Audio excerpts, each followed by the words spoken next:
In this video, I'm going to show you 5 really awesome transitions that we can create using Final Cut Pro that are going to help make our edits more engaging, more creative, and more exciting. Whether you're creating YouTube videos or short films or just other client projects, these transitions are sure to take your edits to the next level. So I hope that you're excited to get started.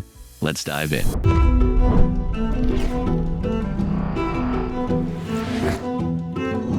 The first transition that I want to talk about is something called a whip pan. Now, whip pan looks like this.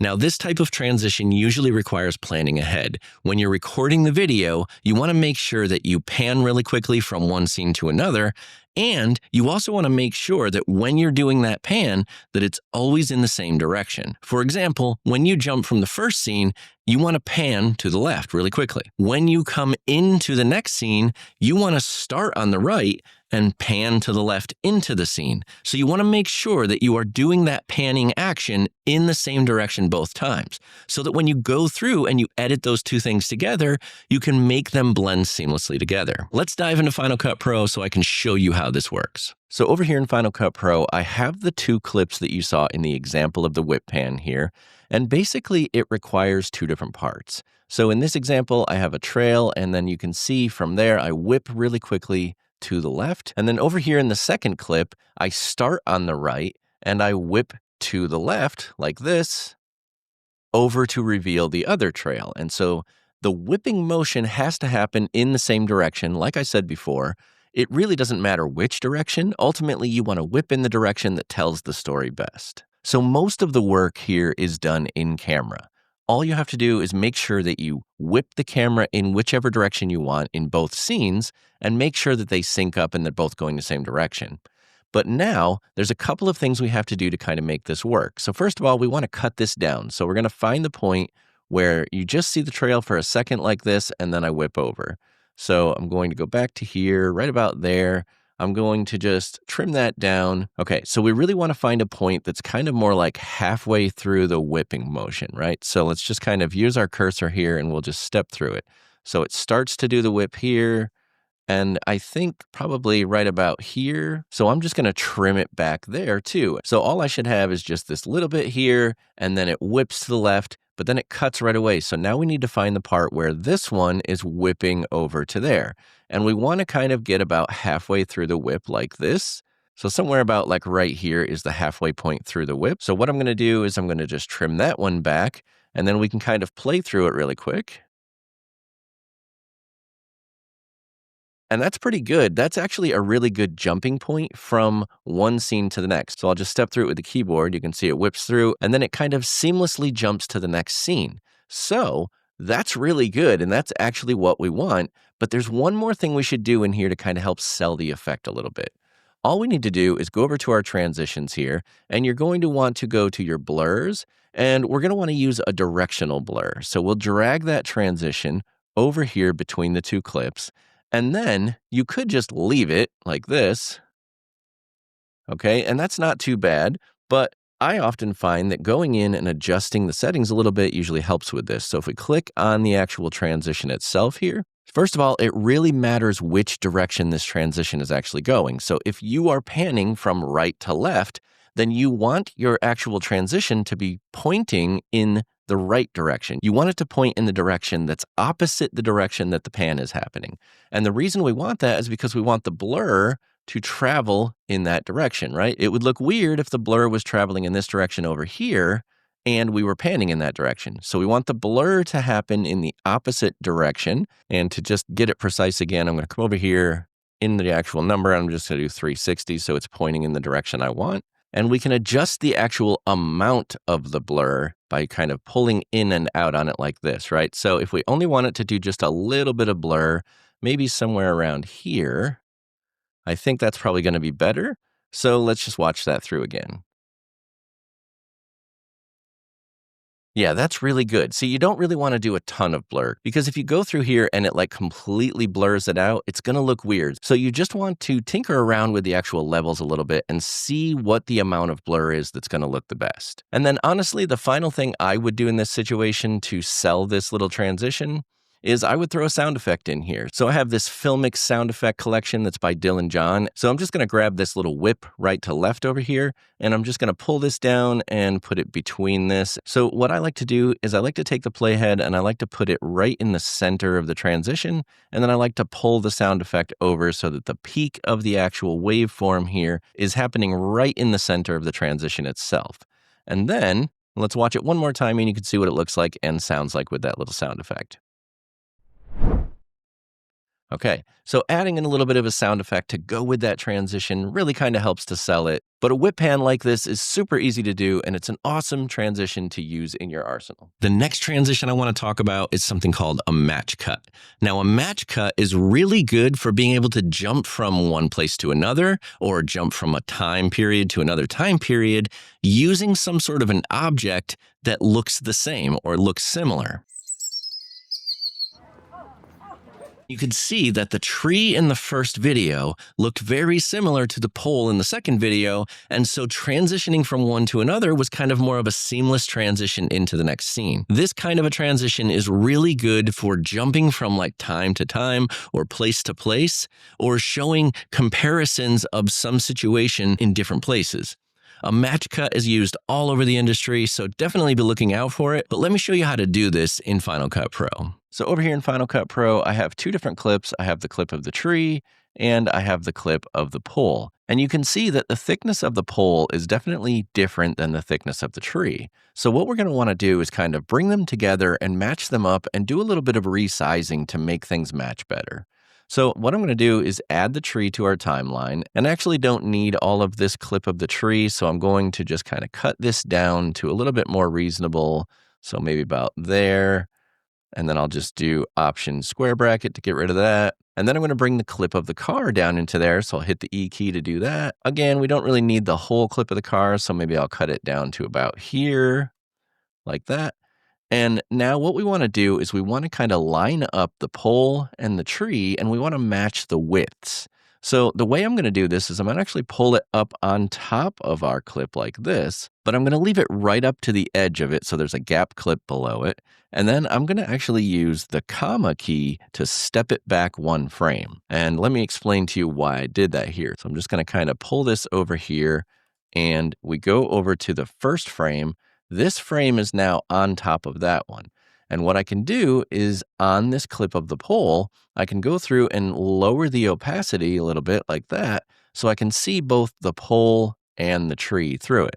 And again, you can see that the pole is significantly thinner than the tree. So we're going to scale up this video clip here to make it match with the tree a little better. So first of all, I want to actually move it over a little bit. I want to transform it so that the pole is kind of like right in the middle of the tree. And then I'm going to scale the video up until I can get the pole to be as wide as the tree. So let's just see, I can move it over and line it up some more like that. And actually, before I finish that, I noticed that this video clip over here has this kind of letterbox on the top. So actually what I want to do is just zoom in a little bit on that. So I'll scale that up just a little bit so there's no letterbox there. And then we'll come back over to this one.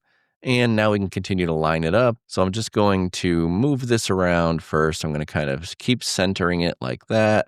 And I'm going to scale it up a little more. And we're just trying to kind of move it around and get it to be the same width as the tree. And that looks pretty good right there. Now, both clips are about the same size and they're in the same place. So I just want to move this back over here so that it's now kind of a clean jump from there to there. Okay, and you can see that both objects are in the same place and they're about the same size. So we can actually just kind of zoom out a little bit here. I will get rid of this gap clip that got created. And then all I have to do now is do a transition between the two. Now you can just do a jump cut, a jump cut like that. Or if you want it to kind of be a little bit smoother, you could go over here and play around with the different transitions. But in this case, I think a cross dissolve works pretty well. Sometimes with clips, there's not enough on either side. So like if you click on here and you were to try to go do that, you can see it's red. And that basically means there's no more video on this side. So it actually might work to our benefit to kind of do that a little bit. And then we might have to just kind of reorganize this. So we kind of did that. So you can see it's a little bit off now. So actually I might do this and bring it up and then take it back a frame again. And then just going to zoom in on this, and on this frame right here, I'm going to scale it up a little more, move it over a little more like that. Okay. And then again, drop it down here, get rid of that gap clip, and let's just see the jump. Perfect. Looks great. We'll drop the cross dissolve on there. And now we can drop the actual cross dissolve on there because there was enough footage on each side to work with. And then now if we just play this, it's a nice seamless transition between the two different scenes, and it's really smooth and it looks great. The next transition I want to show you is a speed ramp transition.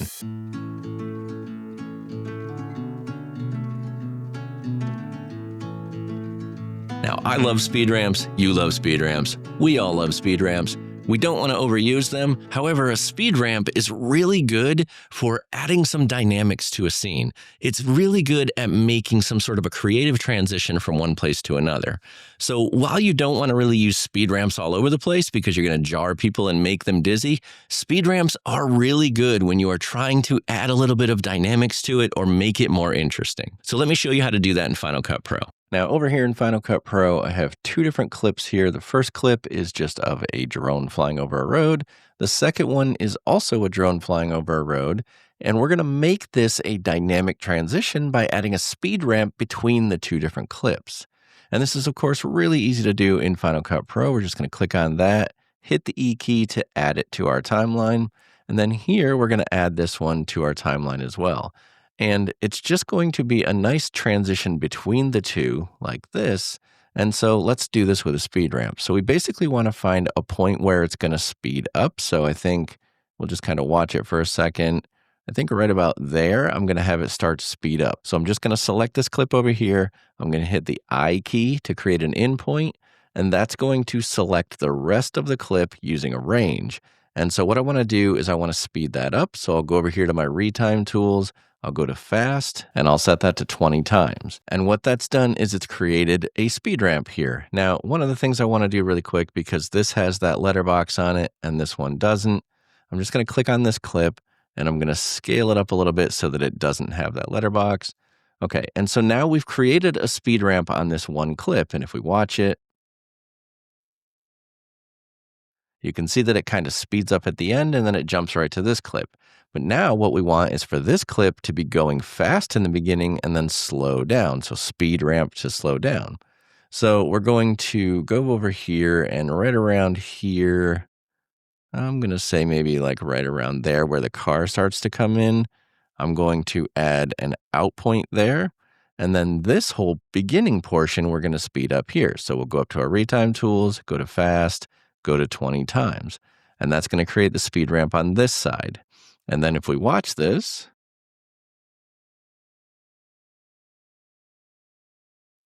it creates a really cool speed ramp, but let's just kind of zoom in on this over here. And let's adjust these little handles here to kind of extend the length of the speed ramp a little bit. So we'll just kind of extend that out. And then if we watch it,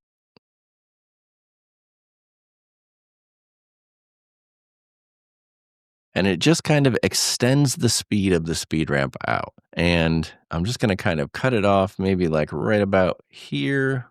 And then that's all we have to do to create an actual speed ramp transition. Now we could go over here and we could open up our transitions and we could find a zoom blur right here. Now we could grab the zoom blur over here and we could try to drag it on here, but these two clips over here don't have any extra footage on either side. And so we would have to cut these back.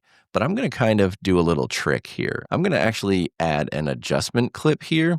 And I'm just going to kind of come back here and select the adjustment clip, and then maybe like right about here, I'm just going to trim that adjustment clip down to here. And then I'm going to throw my zoom blur onto the adjustment clip. And I only really need one of them. I don't need both. I'm going to put my cursor in the middle, and then I'm going to pull this over so that the transition is right in the middle of the two clips. And we can just kind of pull the adjustment clip down, make it a little smaller. And then as we play through this, it does that little blur on both sides. The blur looks pretty decent in here, but I think it might just be a little too much of it. So I'm going to just go up to the amount up here and I'm going to reduce the amount so that it doesn't really kind of take it over. It's just a tiny amount of blur like that. And then let's watch it through. Yeah. So that actually kind of adds a little bit of blur as it goes through the transition, and I think it just makes it look better. And so that's all we had to do to create a transition using a speed ramp. The next transition that I want to show you is an object wipe. Now, an object wipe is really good when you're trying to show one portion of a scene and then kind of expose something else in the next scene.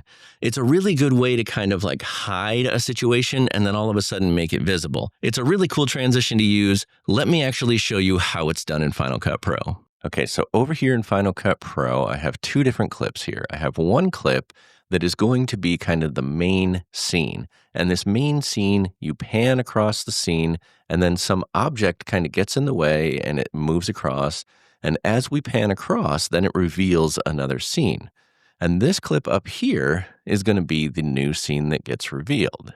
Now, typically when you do an object wipe like this, you want the object that gets in the way to kind of have a straight edge like this, and that's just going to make the masking process more easy. That's not a hard and fast rule. You can make it any object, but the process of masking this out is going to get much more complicated. So what we're going to need to do to achieve this actual effect is we're going to need to mask out this entire pillar that's here, okay? So I want to find a frame where I have just that pillar visible here, and also the other side is visible as well. And the way that we're going to handle this is we're going to add a magnetic mask to this. So I'm going to have this clip selected down here. I'm going to do Control-Command-M to add a magnetic mask to it. And now that I have a magnetic mask here, I'm going to just select the pillar over here. And I'm going to select it a few different times just to kind of make sure that the AI understands I'm grabbing that pillar. And then over here, I'm going to hold down the Option key and I'm going to make sure that the AI also understands that I don't want anything over here. And then I'm just going to go ahead and analyze this part. And you can see that it did a really good job of just masking out the pillar here. Now, the problem is over here, we want everything on the right side of this pillar to be masked out as well, and not this, because when it comes over here, we want the scene behind it to show, right? So what I need to do is I need to go back over to this side where some of this is showing over here, and I actually find that if I just go over here to this side, and I'm going to choose my brush over here, and I'm going to make the brush really big, and for this first frame over here, I'm going to actually just select the whole thing. I'm going to go through and I'm going to draw my mask on the entire frame like this, okay? And I'm actually going to zoom out just a little bit here so I can see the whole frame. Whoops. I'm going to zoom out like that so I can see the whole frame, so I can make sure that I get the entire frame. So that entire frame is masked. And then I'm going to come over here like this, and I'm going to also mask this side of the frame out. I just want to make sure I have a couple of places, a couple of reference frames where it knows that everything on this side is masked out, okay? And then over here, as we get to this side, as we make this side visible, I'm going to make sure that I select my minus dropper and I put a couple of minuses over here to tell the magnetic mask that I don't want anything over here to be masked out, okay? And I'll put maybe one more over here, like another reference frame like that, just so that the magnetic mask 100% knows what it's trying to mask out. And then I'm going to go ahead and analyze this again. Okay, so in that case, it didn't really work over here, so I'm going to do this side again just to be safe. All right, I want to make sure that it knows. And actually, last time I did this, I was able to just do a few frames. So what I'm going to do is just go like this, make sure I color the whole thing. I'm going to jump to the next frame, make sure I color the whole thing, so that it really kind of gets the idea that all of this needs to stay masked like this, okay? I'll do like a few frames just to really make it obvious to the magnetic mask and the AI involved that I want every frame over here to be masked out. And then as we get over here, I want AI to know everything on this side is masked out. Okay. Hopefully that'll be enough. Let's analyze it and see. Okay, in that process, I saw one frame skip, but let's just see if it actually worked. I'm going to hit done, and let's play.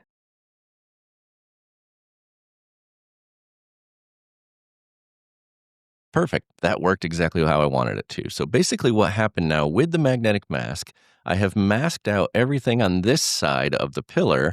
And then as we go by the pillar, everything's good. And then now over here, everything below this is now not masked out. So this is going to basically be transparent over here. And so what I want to do is go back to where the pillar is just completely covering the screen here. And I'm going to add this clip underneath it like that, okay? And so now as we go across, now that scene is visible behind the mask like this. And then we can kind of go through, it's visible behind the mask. And I can see that I've got this kind of letterbox up top. So I'm just going to zoom in on that actual scene a little bit so that goes away. And the only other issue I'm seeing here is that this edge looks a little too perfect. So I'm going to just kind of feather this back. I think I'll just feather it back to like maybe 30, something like that. Yeah, just to give it kind of less of a rough edge there. Okay, and there we have it. Now we have our object wipe that comes across and it reveals the new scene as it wipes across the pillar. And there you go, Bob's your uncle. And the last transition that I want to show you is just a super fun one to do. It's fun to see in videos. It's fun to create. It is actually called a jump cut zoom. You could see in that jump cut zoom that we zoomed way in on the stop sign and then we zoomed back out and we were at a different stop sign in a different place. It's just a really cool way to actually be able to kind of do a jump cut. It's actually very similar to a match cut, except that the whole point is that you zoom in on it and you obscure it enough that you can't tell that it's a different one, and then you zoom back out and now you're in a different place. Okay, so over here in Final Cut Pro, I'm going to show you how to do the jump cut zoom. So basically, we have two different clips here of two different stop signs, and we're going to want to just zoom into one stop sign all the way into the red, and then we're going to zoom back out from the second stop sign here. Now, you could do this in camera. You could just actually have a video clip that goes and zooms directly into a stop sign, and then in the second clip, you would start in all the way at the red on the stop sign, and you'd zoom back out. Perfectly legitimate, perfectly good way to do it. In this case, I don't have the luxury of having two clips that do that, so I'm actually going to create the zoom here in Final Cut Pro. Now, there's a couple of ways you could do this. You could go the long way. So let's put this clip down here. You could come in here anywhere and you could set a keyframe to start, and you could say that the position is going to be here. So I'll hit the position keyframe, and then you could go up here and you could scale and make sure that all of those have a starting keyframe. And then you could kind of move in a little bit more, and then you could adjust the scale, right? You could make this go way up like this, and then you could adjust the position, kind of maybe pull it over like this so that you are in there, and then that would actually create a keyframe for both, and it would do that, right? But doing it that way would just kind of be a very long process. So I'm just going to wipe all those keyframes out, but there is a much easier way to do this. It does involve buying a plugin, but it's a plugin that you are going to use all the time, especially if you do what I do and you show your screen a lot and you have to zoom in and out on things in clips. This plugin is super useful, and it's honestly one of my most used and most favorite plugins in Final Cut Pro. This is a plugin called Pro Zooms. It's by Dylan Bates, the Final Cut Bro. He gives us an amazing set of tools here that are just super useful. And again, honestly, I use this plugin daily. I use it for all the things. If you go back and look at my videos where I'm kind of talking about something in Final Cut Pro and I zoom in and out and I pan across, all that stuff is happening with this plugin. So I highly recommend it. There's a link down in the description below. Definitely check out this plugin. Hey everybody, Editor Sean here, just popping in from the future. I wanted to let you know that Dylan Bates is such an awesome dude. He actually gave you a 10% off coupon that you can use to get the Pro Zooms plugin. That coupon code is Emberden10. If you use that code when you use the link down below and you purchase the plugin, you'll get 10% off. So hope that you enjoy the plugin. But now we want to actually create this jump cut zoom transition. So I don't really need all of this clip. So I'm just going to maybe keep it to about here. And then I'm just going to trim it back like that. And then I'm going to go back over here and grab this other stop sign clip and put it next to it. And I'll just kind of trim this one to about here.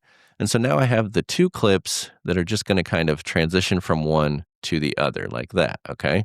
And all I have to do now is go back over here to the ProZoom plugin here, and I'm going to grab my ProZoom and I'm going to drop that down onto here. Now, ProZoom is a title plugin, so you just drop it on top of your clips like this. And I'm actually going to just trim that back to here like this. And what this is going to do is it's going to go through a process of just zooming in, right? And it just gives you these controls to be able to manage how that zoom happens. Now, in this case, I want the zoom to happen pretty quickly. So I'm actually going to make sure I click on that, and I'm going to go over here to speed, and I'm going to change that from 1.5 to 0.75 like that. And then this should make it actually zoom in pretty quickly, okay? It zooms in much faster that way. Now, we need to move the zoom. We need to move the actual focus of the zoom over. So we want it to be kind of over here on the stop sign. And then if I pull down on this, I can zoom way in. So I'm going to just kind of come over here to the center where it's all red. Now I want that point where it hits all red, that is where I want to be at the end of the actual transition here. So I'm going to use my keyboard and I'm just going to step through frames here until it's completely red like that. And right there, I'm going to trim that off, okay? And then I'm going to pull this over to the edge. And so what I'm going to do is I'm just going to copy this ProZoom here. So I'm just going to do Command-C. I'll just paste it over here, and then I can just drag it back to the clip here. Now, here's what's happening. So basically, it's going to zoom in, but then it's going to zoom in again because I just copied it, right? So what I need to do in this second ProZoom, so first of all, over here in the first one, I don't want it to build out. So these options over here are basically saying, is it going to zoom in and is it going to zoom out at the end? Now, there's like a certain amount of time that's required. So right now it's not actually zooming out, but I'm just going to turn off build out so that I know that it's not going to zoom out. And then over here on this one, we need to actually find the point where it's at its end here. So I'm just going to go back to there. And I need to move this over so it's right in the red, and we need to kind of zoom in a little more on this one. And I need this to be a little bit longer because I want it to actually get all the way down to the red, okay? So we'll make that one a little bit longer, like that. Okay, so I'm just going to kind of back up and find the point where it actually gets to the red. So right there, it's completely red. And so at this point where it's completely red, I'm going to trim that back so I know that that's the exact length, right? Okay, that's good. We want to make sure that it's definitely zooming in so that it's all the way to the red. And now here, what we want to do is we don't want to build in, we want to build out, okay? We want it to actually zoom out at the end, not in. And in this case over here on this one, we wanted it to zoom in, but not out. So basically now what happens is when we hit this point, it zooms in and then it zooms out on that stop sign right there. So that's all we really had to do here. We just had to zoom in all the way into the red stop sign with the ProZoom plugin like this, and then zoom back out. Now you can see that it's a different color red here, but your eye is not going to notice that too bad. It's not even going to care that you zoomed in really fast and it got a little bit more red and then zoomed back out. And so this is our final transition. It's just a really cool transition, and I think that if you can add this in and you can learn how to do it, it's really going to help make your videos more interesting. So those were 5 really cool transitions that you can start using in Final Cut Pro today. I'd love to hear what kind of transitions you're using. If you're using different ones, if you're using other ones that are more exciting or cool or more interesting, I'd love to hear about it in the comments down below.